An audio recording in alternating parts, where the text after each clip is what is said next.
O sea, todo es un proceso. ¿Ya? Y los logros que hemos conseguido es lo que pudimos conseguir, donde los estadistas o los negociadores podían alcanzar su memoria para entender la realidad de nuestros pueblos. Y allí entonces nosotros pensamos, ¿verdad?, de que sí, lo que tenemos los cunas no es lo que realmente queremos. Por ejemplo, para decirlo así, la autonomía cuna es de hecho, por ejemplo, electoralmente, a nosotros nos imponen que tenemos que escoger a nuestros diputados a través de los partidos políticos.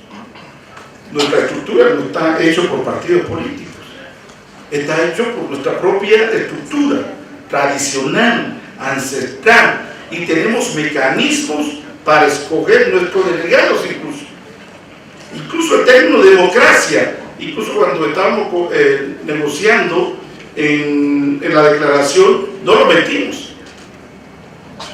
Doctor Carlos Mamani, si tú lees la declaración, no existe la palabra democracia en ninguna parte, porque la democracia es una democracia occidental.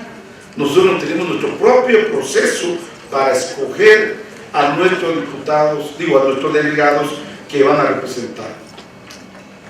Y lo otro que estamos diciendo que es importante para defender nuestra autonomía cuna verdadera, tenemos que defender la existencia de la comarca, del Congreso General de la Cultura. Es que nosotros tenemos dos congresos: Congreso Político Administrativo y Congreso que se dedica a la religión y a la cultura. Ellos no se meten en la vida política.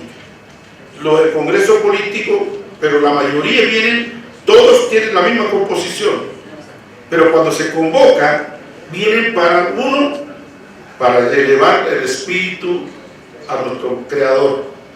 No se habla, quizás se puede hablar algunos elementos, pero no se toman decisiones políticas.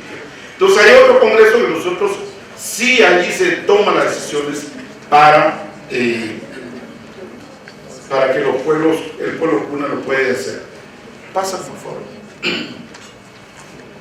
Bueno, de eso es lo que estamos hablando, o sea, y esa foto es reciente, para que ustedes vean desde la década del 25, todavía nuestros hijos y nuestra gente siguen practicando cómo nuestros abuelos defendieron el territorio cuna, cómo nosotros defendimos nuestro territorio y tierra cuna a través de las armas. Entonces allí se practica, se hace en una comunidad de 100, de 50.000, no, de 3.000 o de 2.000, se hace un teatro de toda la comunidad, todos participan, incluso hasta la persona que visita en ese día, también se le aplica la regla de esa época, o sea, todos se conviven, y ese es, yo creo que ha sido la mejor escuela para nosotros, para que los jóvenes sigan teniendo la memoria fresca, por qué el pueblo cuna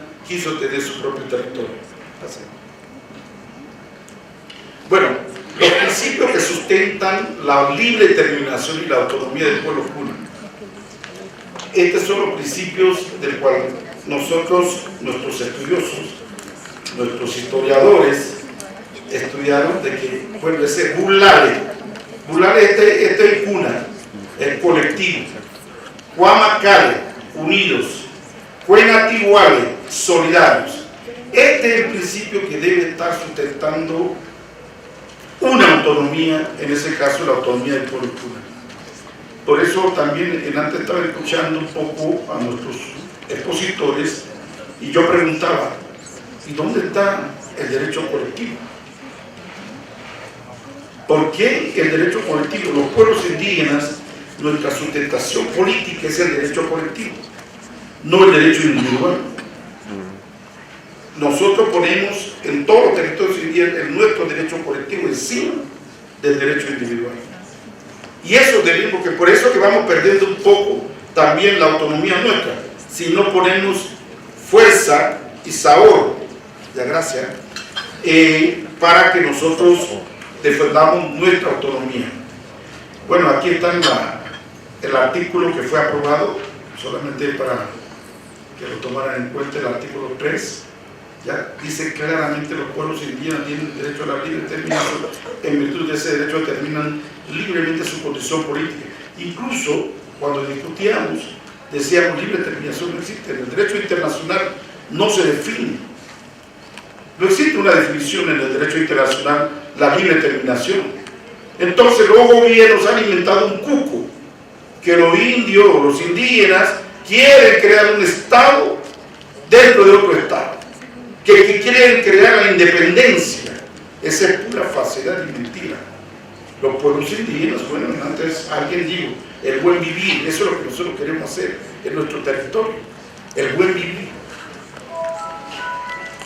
Pasa por favor, es lo que pasa. Bueno, ya le enseñé la constitución que nuestro pueblo aprobó y hay un montón. En cada pueblo existe reglamentos, reglas, procedimientos, protocolos comunitarios, bioculturales, incluso todo el nombre que podemos dar, igual que a nosotros nos dan. A los originarios, campesinos, naturales, indios, indígenas, tribus, tribales, comunidades locales, vamos, enumerando todo eso. Asimismo, está a veces las leyes nuestras, ¿no? Por esa definición. Entonces yo creo que ya llegará un momento dado que nosotros, y eso lo llamo a los estudiosos de los hermanos y de los pueblos indígenas, que lleguemos incluso a crear nuestro propio léxico, ¿verdad? Porque ahora el léxico nuniano nos discrimina y nos margina a veces. Bueno, gracias, Nuegambi es muchas gracias. Y ahí también nos hablé del conocimiento tradicional. Un pueblo indígena sin territorio no tiene conocimiento. Solamente el conocimiento indígena o ancestral de la biología y de toda ciencia depende del territorio y de las tierras. He dicho y muchas gracias.